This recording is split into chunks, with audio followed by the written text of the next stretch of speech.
everybody? It's Up North Collectors here. We're live with Andy. Andy from She Blinded Me with Refractors, and we are going to be talking tonight about sports card collecting, just the basics of sports card collecting. We know there's a lot of new collectors out there, or collectors that have come back into the hobby from the 80s and 90s era, and maybe even some a little later than that. But a lot of people have come in to our channel, watched our videos, have questions about collecting in general, and we're going to try to answer some questions and kind of throw our ideas out there. Andy, you've been collecting for how long? I started collecting in 1987, so I was 8 years old. Started off with just wax packs of 1987 tops, the old wood grain borders. Yeah. So yeah, and I've pretty much been collecting ever since then. I took probably a couple years off, like around high school, college, but yeah, pretty steady since then. Okay, and Luke, how long for you? It's like 4 years old, probably, or 5, something like that. 2008 Tops football, and then gradually got in 13, got into it big time. So. Okay, and I started back in. Well, my first packs were, now I'm going to date myself, so, to be ready, but 1942, not 1942, no. 1978 was the first time I remember opening packs, so I would have been like 7 years old. And then my brother and I collected in the 80s, got out of it right around the, start of the 1990s, and then got back into it with Luke when he was 4, bought him, like you said, 2008 football packs, and then 2013 we really started getting into it. But a lot's changed since the 80s, 90s, and really even since 2013 when we started collecting. A lot of things have stayed somewhat the same, but there's been a big progression and a big growth in the hobby. Yeah, absolutely. I mean, people that are our age that are coming back into the hobby right now, if you collected in the 80s and even the early 90s, there wasn't there wasn't a lot of autographs, relics, stuff like that when we were kids. We just mainly collected the base cards. Right. And now one of the things that you notice more and more is people are going to be collecting cards that are serial numbered, autographs, relics, refractors, of course. There's a lot of new stuff out there, and it's definitely changed. The prices, obviously, you guys have noticed. Yeah. No longer 50 cents a pack. We're looking at, $3-4. That's the lowest end stuff. So it's different for sure. Yeah, absolutely. And yeah, the price is definitely different, but like you said, even more so the variety of the products. I mean, back in the 80s, you basically had base cards, some inserts, and I don't really know there are hardly any parallels or different cards. They had glossy cards or things like that, but there wasn't much else there. And so now if you're breaking into it, it's really a whole new world. I mean, you have inserts galore, parallels galore, like you said, autographs, relic cards, booklet cards, you name it. There's all kinds of stuff out there. So what we're going to try to do is just cover a few topics tonight on collecting. And so the first one is basically, how do you collect? Okay, so, how do you do it? And then where can you go to add your collection? So let's first kind of talk about the basics of, how do you collect? Okay, so most of the stuff that I like to collect, and once again, this is just the way that I collect. I like to collect stuff that's unique. It could be something that's serial numbered, certain rookies. I'm pretty specific about the way that I collect. And I don't really do a lot of the autographs or relics or stuff like that. I generally, if I have somebody that I like, I'll collect, several different cards. Like Russell Westbrook he's a guy that was here with the Thunder for a long time. So I've obviously collected him over the years. I've just started to get into Ronald Acuna Jr. Okay. So, yeah, and I mean, I primarily collect graded cards, and I really like the serial numbered stuff. And one of the reasons, and this is something for people that are just kind of getting back into the hobby as well, is there's been a lot of, trimming and altering of cards, stuff like that going on. And if you have a serial numbered card, a lot of times you can go back and look at the card, a picture of it maybe Right. before it was graded a Yep. lot of times. And that's, it kind of gives you, somewhat peace of mind Sure. when it comes to that stuff. I can show you just like a couple of the type of things that I collect. These are a couple of Acuñas that I recently got. Those are Very pretty nice. Those pristine. are Bowman first. Yeah, those are 2017 Bowman Chrome, and you got the orange and the gold. Yeah. You got the orange is numbered to 25 and the gold's numbered to 50.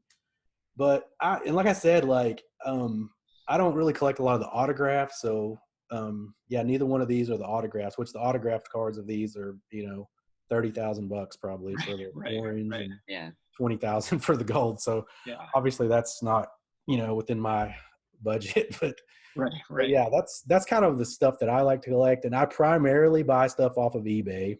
Okay. I have done some stuff like on Instagram, Facebook groups, stuff like that, and then of course card shows. Yep. COMC, another place you can pick up stuff, but eBay is kind of the primary thing for me. So, how about you guys? Yeah. So go ahead, Luke. Well, we collect mostly, at least I do, and we kind of have like a combined collection of Red Sox stuff, different autos and mems and just relics, cool looking cards of players that we like. So like Benintendi, we have a bunch of. Devers, Pedroia. Dustin Pedroia, we have a ton of, a whole bunch of guys like that. Mookie Betts, fortunately Betts signed with Fanatics. He doesn't have a whole lot of autos and any top stuff, but just different stuff like that. Pick most of that stuff up on eBay or at card shows over the years. Used to started mainly through like 2014 collecting football, which we've kind of gotten out of now a little bit. Still watching football, but collected a lot of like Patriots, and for you, the Lions and Chargers, and just different guys that I like. So yeah, football is probably one of our favorite sports to watch, but collecting wise, it's tough because you get guys like, for instance, one example is Eric Ebron, who came on with the Detroit Lions as a tight end, highly touted, didn't really do a whole bunch for the team, then moved on to the Colts and did well last year. But, you collect guys like that, they move on in football or their career's done really quick. So, yeah, we kind of shifted from that, although obviously if Luke collects Tom Brady as he does, that's one guy who, definitely will continue to increase the value. But so we kind of focused on the, like you, guys and teams that we really liked, and that's kind of how we collect. There's no I don't think real wrong or right way to do it. It's more following your passion, your desires, what you're interested in. So yeah, for us, we break, obviously if you watch our channel, we break a lot of boxes. So you guys break a lot of boxes. We pulled a lot of nice cards for our PC out of that. But that's really a tough way to try to do it. We do it more for the channel and do box reviews and stuff like that. And, if we're fortunate enough, we'll pull something for our PC. So we've gotten things from breaking boxes, but eBay, card shows. We've done a little bit of trading through YouTube. Guys we got to know through YouTube, we've traded with them. People have been generous enough to send us stuff to add to our collection, which is really awesome. We've done a tiny bit on COMC, but not really much. Basically scratch the surface. That's like a whole other untapped area. We haven't really delved into the Facebook and Instagram trading yet, but something to do down the road. But yeah, so that's kind of where we've gone to collect. Yeah, and the box breaking stuff, like that's something that I used to do a lot more of, and it's really fun. But yeah, like, kind of like we talked about earlier, the prices it's gotten pretty expensive to do that, as you guys know. Yeah, it is. We're at a point now we can recoup a little bit of the cost through, our YouTube views, but also people ask us, well, how do you do it? Well, we try to sell pretty much everything we get. Like we have to constantly be putting it out there on the market just to recoup some cost. And, it's probably a different subject, but I guess it is in the same ballpark as collecting is, if you're going to buy boxes and you're trying to make money off of it, probably not a good route to go. You know, Oh, that's it's more of okay. an investing, and you know, we'll talk about that hopefully on another video. But it is a lot of fun. The fun factor is there, and I mean, Luke and I, that's how we started, and you know, we're continue to do that. But it's a very tough way to add to your PC unless you're looking to add base cards. So, Right. And it's kind of like, I mean, that's pretty much how anyone starts off in the hobby, though, generally speaking, is, you know, you're busting packs. So it kind of, it takes you back to your roots as a yep, collector. yeah, And, you know, it's fun. There's the unknown factor involved. Like, you know, it's exciting, you know, like, what am I going to get? right, So, right. I mean, I encourage people to open packs, but yeah, like you said, you're, you know, don't go into it thinking that you're going to make a lot of money doing that. No, no, and you're exactly right. It is fun, and I think that's the reason why, you know, people watch our channel. They want to see what comes out of the product, you know, our reaction to it, and then get their reaction to what they've opened up. So it is a lot of fun. But yeah, as far as collecting goes, you know, if you're gonna add certain pieces, that's obviously, you know, you're really gonna be stretching it to try to add stuff to your personal Yeah, collection. you're gonna have to get lucky. Yeah, Yeah, you're gonna have to get lucky, to say the least. basically. Now, one thing we didn't talk about, and we've actually found this to be a decent way to go about it, where you kind of combine the two things together, and that's actually to do some group breaks. You know, so once again, it is hit or miss. But if you can get into some of them for like the price of a blaster box, let's say $20, you can pick up a random team or your own PC team. That is another good way to go about, you know, getting some high end stuff that you would normally have to spend, you know, maybe $50 to $100 or more just to get a card out of. So we found that to be actually quite fun, and you know, it's worked out fairly well for us at times. Have you done much of that? I haven't really done a lot of group breaks. I've got some friends that still do and have done a lot of group breaks in the past, and yeah, I mean, it's just another fun thing about the hobby, you know, like, I mean, who doesn't like opening packs? And then it's and I mean, like, it's funny because, like, I can honestly say I never would have thought as a kid growing up, or even, you know, before YouTube, let's say, that I would actually enjoy watching someone else open packs. Yeah, Like, I Yeah, know. I mean, it's like, kind of I funny. know. I know. I always enjoyed opening them myself, but it Right. just it seemed odd to me in the beginning that, you know, a lot of people are gravitating to watch people open packs.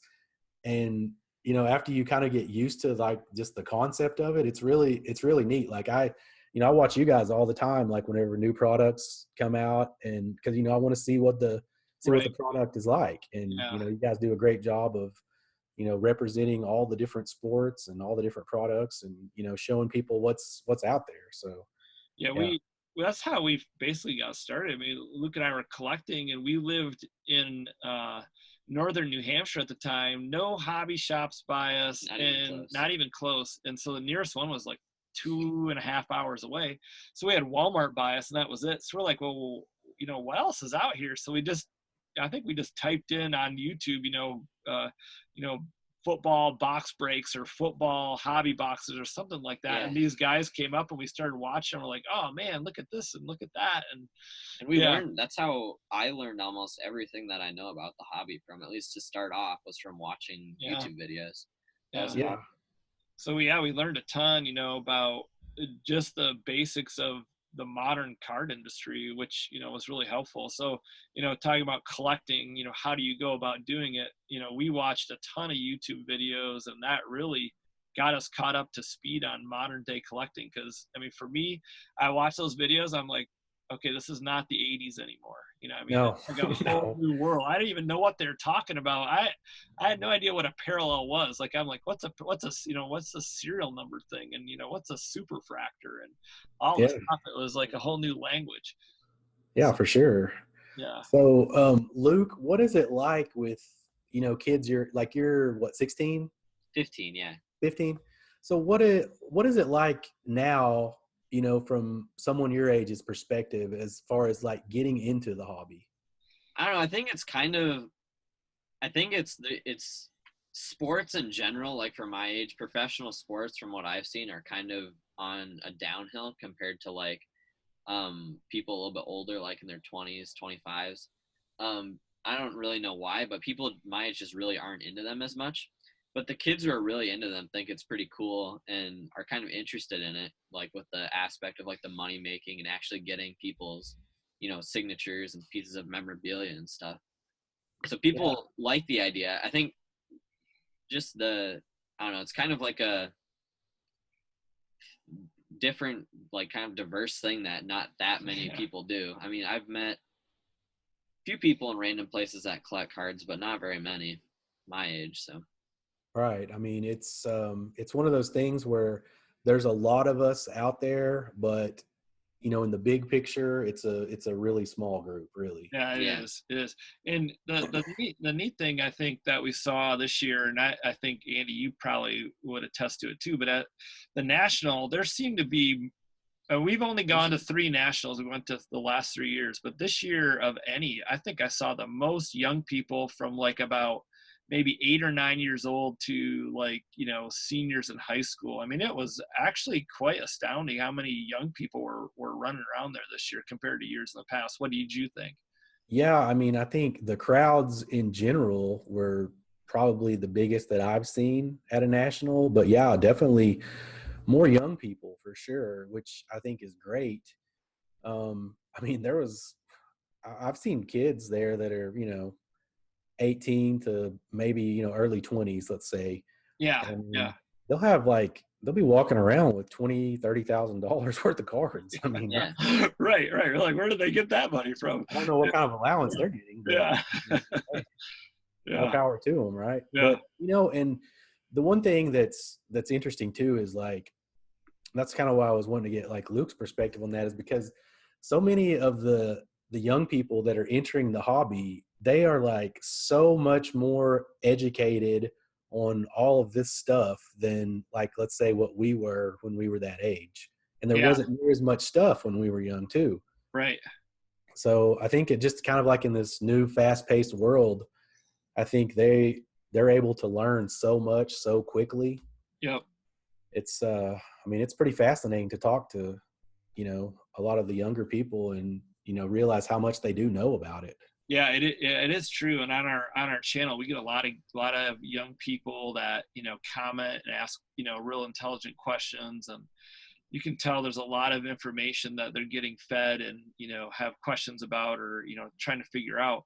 And obviously, the world's very different from the 80s and early 90s when the internet was not even in existence. And so now you can type things in and look for stuff and get information, and that's really, I think, helped the hobby. Not even including group breaks and YouTube videos and all that kind of stuff. So when you had Beckett magazine as your primary source of information, and a Right. couple other card magazines, that was about it. You were pretty hard pressed to get information about baseball and football cards and like.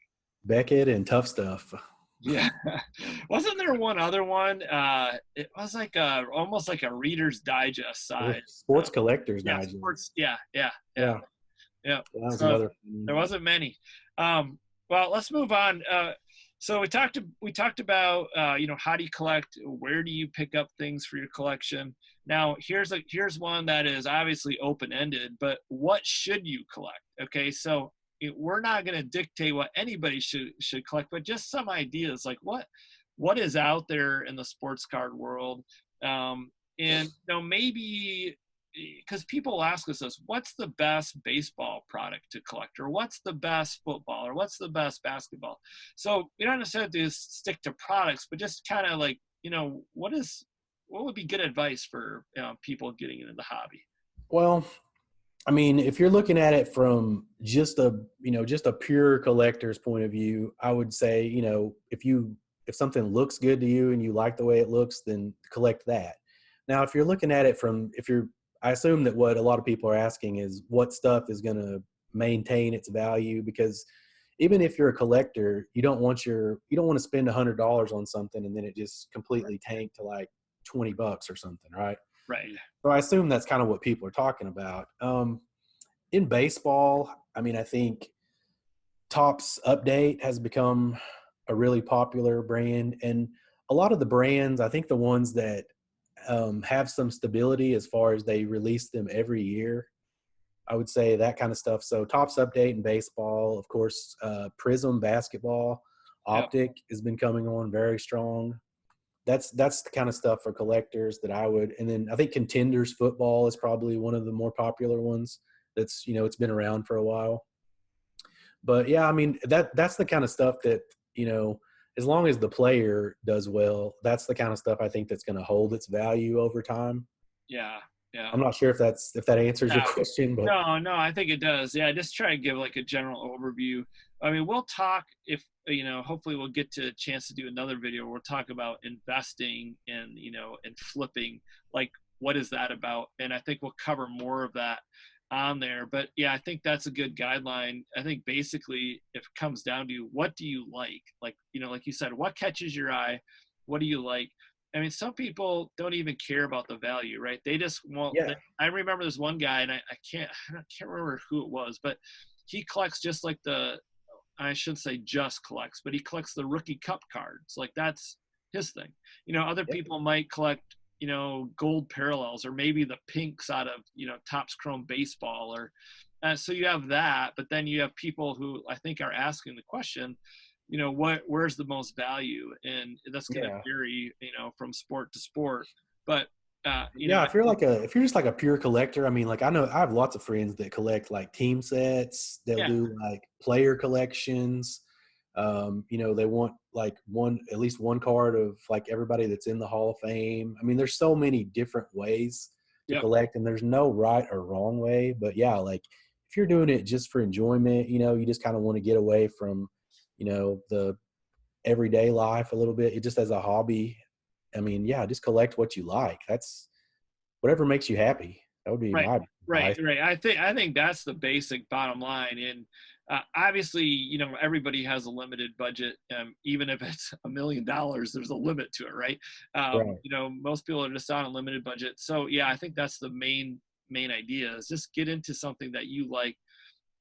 Don't worry at first to think about trying to make money or it's a hobby. It should be fun. It should be something that brings you some happiness and joy and not so much grief and worry if your card goes down in value.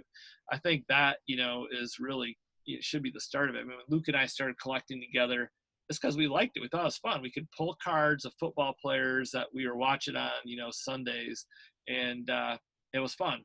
And then all of a sudden we started discovering, there's autographs out here, and there's these relics and the different things, and it just added to it. And then we started looking up the how much it they were worth and all that. But at the bottom line, it was fun, just to collect. Yeah, and I think personally, like building sets and stuff is a super good way to go about it too, because that's how I got started. Was we take out a checklist I print off of Google and take a little highlighter, and cross off the cards that we got each week, and it's kind of fun. So I'll go back through those old football cards and old baseball sets. We make a set of Series 1, Series 2, and update every year, which I'm sure some people won't be able to do. If you get like half a set of one each year, you can go back a couple years later. You have an Acuna rookie sitting there or something cool like that, that's gone way up in value. And it's just something that you collect, and without even knowing it, you have a card that's worth a lot of money. That's a great point. And I mean, still to this day, like, there's just something like just totally satisfying about like when you can mark that last card off your checklist. Yeah, exactly. Right. I mean, that's just like such a great feeling. And it's just, like you guys said, it's fun to put those sets together. Especially like for you guys, that's a great way that you guys are able to spend time together. Yep. So, I mean, there's so many great things about collecting. And, I think a lot of times, we're probably all guilty of this, as we're always, I mean, of course the hunt for me is part of the fun part, right? But sometimes you just have to, like, I actually did this last night. I just got out a lot of my cards, and you just kind of look at what you have and enjoy what you have. It's not always about, what am I going to buy next? Right. Take some time and enjoy the cards that you have. Yeah. I think a lot of times we don't do that enough. Yeah, and absolutely. And I think that, I mean, I was doing that last night because all the Optic basketball stuff has gone, through the roof in value. All of a sudden, the Luka cards and LeBron James silver prisms out of their hollows are going for, huge money. So I was just looking through it, but I was like, this is kind of fun just to see who's even, remind myself of who's in the set and what the cards look like and all the rookies. And yeah, it's just fun to look through it and see what you have in your collection. But yeah, I think that's a good point. Set collecting is, I think, really kind of fallen, out of favor in the hobby, so to speak. But that is a good thing. Another thing we've done is just put cards in a binder. I mean, I know that's like total 80s, 90s stuff, but if you want to talk about just flipping through something and, looking at your cards, obviously you're not going to put it super high end cards in there, but just some basic stuff. And it's a way to actually look at the cards. It's a great way, like, to do sets, to put sets in binders. Like, and I mean, it's a lot of the sets are smaller now than when we were kids. When we were kids, I think Topps was like 792 cards. Yeah, So I mean, it's huge. The binders, like, this right. thick. Yeah, you had 800 count boxes to try to fit your sets in or whatever. Yeah. So it's a little different.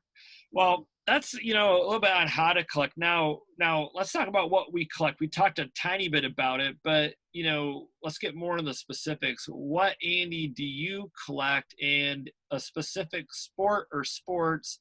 And then do you have like a couple sets out of those, sports that you really, focus on or is more desirable for you to collect?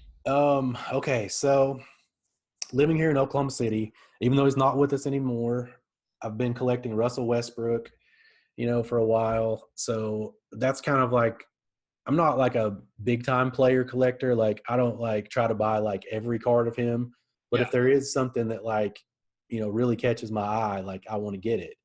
So that would be as far as like a player collector, I mean, that would be who I collect. As far as the sports, I mean, I do baseball, basketball, and football. And I just I go after guys that I like to watch, like Ronald Acuna. He's exciting. I like to watch him. Patrick Mahomes, that's another guy that I really like. Aaron Rodgers, guys like that. As far as like vintage stuff, like I do have a few vintage cards. I don't collect vintage as much as I used to, and that's partly due to like, the trimming and all that stuff like that. Sure. That's, it's kind of, I don't know, with vintage stuff especially, it's kind of left kind of like a sour taste in my mouth. But if I had to say like a favorite, I'll show you guys like a couple of my favorite cards. And these are not the most valuable, but they're just two like of my favorite Westbrooks that I have. And I like these because they're unique. Yeah, those things are sweet. Oh yeah, I think you've had these on a couple, at least another video, right? Yeah. I like to show these anytime I can. So yeah, those are awesome. Like this is the 2009 Topps Chrome Gold Refractor, which that's the last year that they made Topps Chrome basketball, and these are numbered to 50. And then this is the second year that they made Prism, and this is the gold numbered to 10. So that's the kind of stuff, like when I'm looking for Westbrook stuff, like I like to go after stuff that's, it's hard to find, because I just have a tough time when I see something like that I know I may not get a chance to get again. I hate to pass up on something like that because I know I'm going to wish I would have pulled the trigger down the road. Sure. So do you have a favorite set or two over the years? Let's just go to basketball and then we'll go to baseball. Do you have like a one or two, products that come out that you say, okay, there's something about that product that, really catches my eye that I like to collect? Well, okay. So over the last couple of years, whenever Prism basketball retail comes out, like for me, as a basketball fan and collector, that's like really exciting because first off, there's the chase. Like, okay, let's run to Walmart or Target and let's see if I can find any of it first. And then, over the last couple of years, you've had some, really good rookies to chase in that product. So really, like, as far as like opening up packs and boxes and stuff like that, that's probably the most that I do that anymore is with Prism basketball. Okay. And then I would say, like, just this past year was the first time I'd ever opened any optic basketball, and I really liked that as well. Now, besides opening, is there like a product that, if you go to a show, you say, I'm going to look for, a certain player in a specific product, or is it just pretty much whatever catches your eye? Or are there sets that you gravitate towards, that you collect of certain players? Well, I'm kind of all over the place when it comes to that stuff, but I will say that like over the last couple of years, and I've got some friends that will attest to this, I've really kind of gravitated towards like orange and gold refractors. And you guys kind of notice with Yeah. Right. some of the cards, that I show. I've just always liked the look of the gold and the orange for whatever reason. Like I have, I have a couple of different prism oranges that I bought last year at the National, and I don't, and obviously with the name of my channel, Refractors. So Yeah. Right. I do like refractors. So it's probably a terrible answer, but I mean, No, that's good. Luke, what about you? You have like sets that you like to collect from, or not necessarily? Not really. More like players. I prefer certain sets. Like if there's I'd rather have like a Topps Chrome auto or like a Topps Chrome refractor than like a gold label card or something like that. But if it looks cool and I like it, then it's what I'm gonna and collect. who are the players that you like to collect, Luke? Benintendi, Devers, Brady, Julian Edelman. Okay. There's a few other guys too, but mostly those. Yeah. And see, I think that's cool too, because like whenever, like we only have like the one pro sports team here. Yeah. And I mean, I just think that's cool to like collect the local guys that, you can actually, like, I don't know, do you guys go to a lot of games? Well, we don't. We used to live in New Hampshire, and when we did, we went to one Red Sox game. And so right now we're 4 hours from the Tiger Stadium, so we're on the other Yeah. side of the state. We're I almost think, closer to Chicago. yeah, than Chicago might be Detroit. just as close as Detroit. Maybe not, but probably close.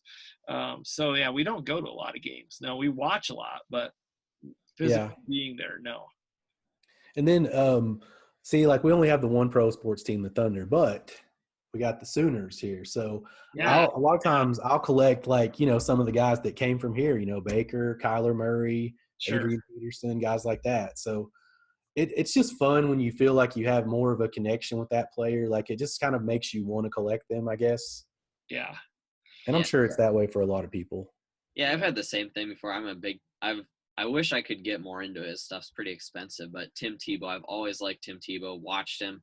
One of like the first players that I really, really liked watching college football or really any pro sport. Watched Tim Tebow all 4 years in college or 3 years, however long he was in there, with the Gators, and collected his cards. And I don't know, he's just a guy that I've always liked what he stands for and everything. So he's one of those guys that I kind of feel a connection with and like to get his stuff. And now it's kind of fun that he's coming into baseball cards, and I want to get hopefully when he starts signing Bowman, love to get into some of his Bowman stuff, which I mean it'll be expensive, but at least one. Yeah. Be really, really sweet. See, we're not as big of a Tebow fan here in Oklahoma because, you remember that game? Yeah. We won't bring up any sore subjects for you. Yeah, I try know, to keep it on the light side of things here. Don't want to get anybody. What about you, Mike? Is there a player or players that you seem to gravitate to? I think for the most part we've collected a lot of things together, but one of the guys I like to collect was Dustin Pedroia. I still look for his stuff. I collect a lot of the Lion stuff, so anytime I'm not diehard collecting them, but I've if I can find a Barry Sanders here or there, or Stafford or Calvin Johnson or anything like that, I'll pick it up. But I've kind of cooled off a little bit on that. One of the things I want to get into is in the 90s, the Bad Boys, the Pistons, that team, that era. A lot of those cards I find, I'm shocked at how little value is placed on some of those. And like we pulled a Magic Johnson auto out of Prestige. It was a Prestige. It was a Prestige auto, Magic Johnson, and it was just a sticker auto, but I thought, this has some value. And I was shocked at how, little value there is for a Magic Johnson. I was like an all-time great. Yeah, $20 or $30 card or something like that. So there's a lot of interesting things out there that'd be fun to collect, like Karl Malone, John Stockton cards, Bill Laimbeer, Isaiah Thomas, Dennis Rodman. Obviously Michael Jordan is, he's in a different category. I mean, his cards are like through the roof. But a lot of the guys that were all-stars in that era, I don't know, it seems like that'd be a really fun thing. That's kind of a thing I've been starting to look at a little bit more and maybe dabble in more than just the modern, guys that are coming out. So Yeah, we're getting a little more into basketball now, and that's been fun. So, but baseball-wise, probably those teams. The Red Sox, a little bit of the old Tiger stuff from the last time they're in the won the World Series in '84. And then as far as products go, I'd say it's probably the series card. So top series 1, 2, and update, Topps Chrome, and Heritage would probably be the 3 sets that I look at. And then the higher end stuff, you can find even base cards of triple threads or tribute.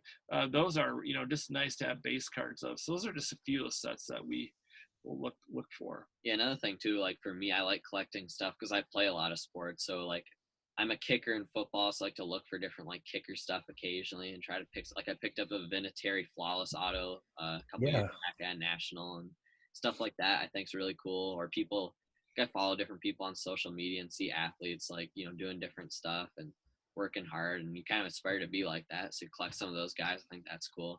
Just different stuff like that. So like, and that's a great point there, because that's something that I think that I tend to do at times as well. Like you look at a player and you try to see them as a person as well. Right. And if they appear to be like a really good person, that you just kind of want to collect those guys, right? Yeah, exactly. And there's some like Julian Edelman's not a real good example. He obviously got suspended and stuff for different things. But there's stuff like, I'll see stuff on, like I follow multiple different social media things and I see him. He works out like 4 hours a day on different stuff, and he's worked really hard to become the athlete that he's become, being a short little guy, and I'm kind of like that too. And Yeah. so I like to collect, like I bought a jersey of his and like collecting stuff like that just based off his work ethic and things I respect in different people. So Yeah, that's a good point. Yeah, there's a lot that goes into it, I think, in the end. It's not just the look of the card or even the stats the player has. There's something, usually in you that you gravitate towards that specific player or team, or sport, whatever it is. I mean, we started collecting soccer cards just because we had fun watching World Cup, and we got World Cup Prism cards, and then Luke got more into watching some of the Premier League games. So, that was kind of fun, and, just different. I think there's a whole different, aspect when you look at, you start thinking, okay, why do you collect what you collect? And a lot of different reasons for sure. Well, and to that point, like, I don't know if this is like this for you guys, but sometimes I will look at cards, and certain cards, like with each card that I have in my collection, there's like a memory that goes along with it. Yeah. You look at this card, you're like, oh man, I pulled this out of a pack. I bought this at the card shop. I bought this at a card show with, one of my buddies was there with me.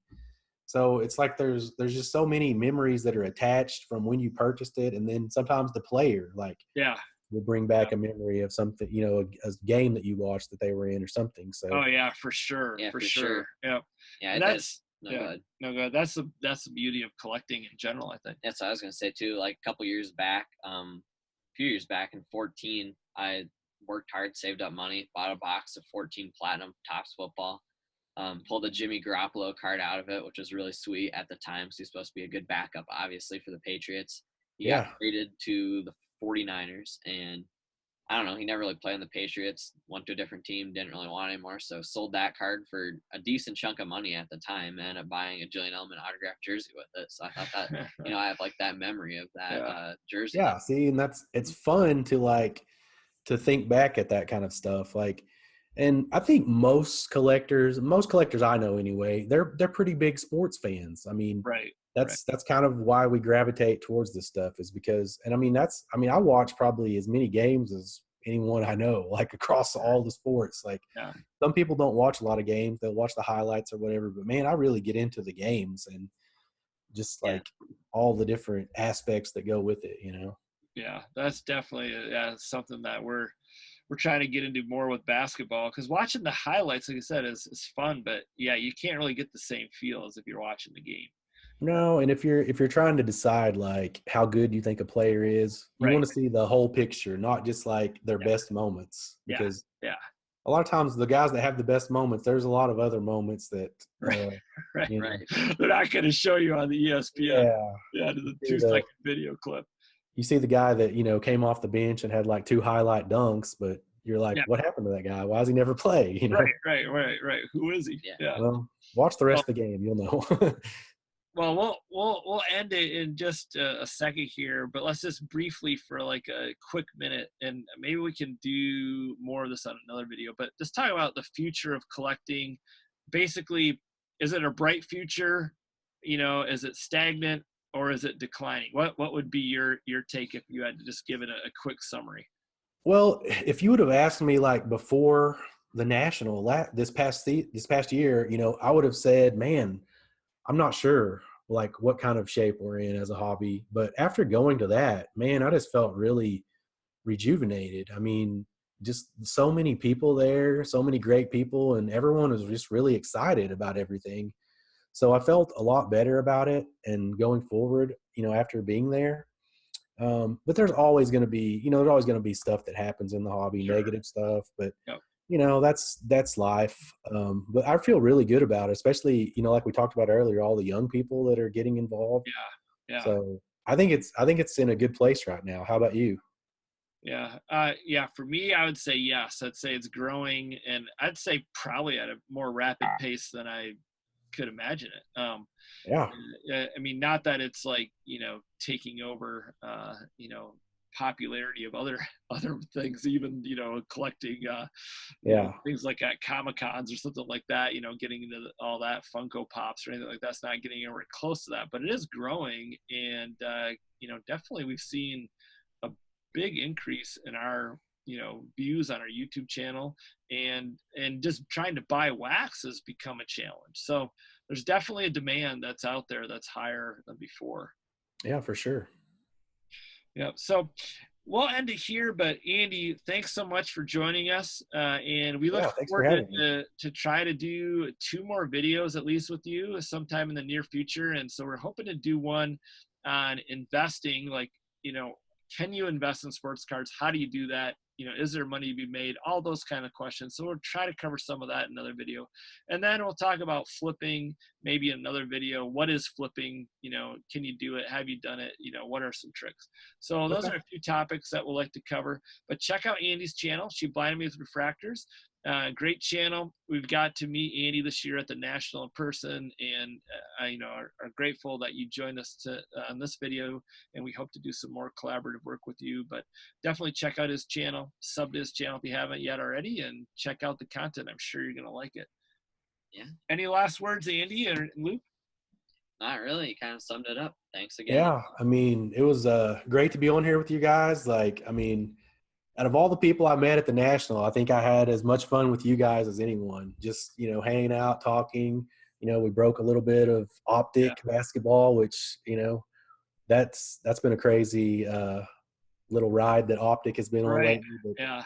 that's something we'll talk about in one of the next videos. Yep. But yeah, I mean, just a great time, guys. Always good to talk to you. So that's all I've got. All right. Well, thanks so much, Andy. Yeah, the pleasure was ours too, just meeting you in person, talking to you there at the show. We had a great time hanging out, get to know you, and it's fun to then do stuff like this with you. That's the fun part about this hobby, is meeting folks like yourself, but then not just meeting you, but then developing a relationship down the road that turns into even more of a friendship than just a one-time event. So Yeah. once again, thanks for coming on, and thanks to everybody who's watched. Greatly appreciate it. I know it's a longer video than we normally do, but if you stayed through the whole thing, thanks so much for watching it.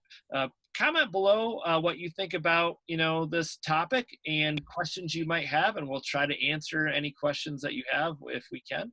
And hit the thumbs up button and subscribe to our channel, but also go and check out Andy's channel, Shoot Blind with the Refractors. We'll put that in the description below, a link to his channel.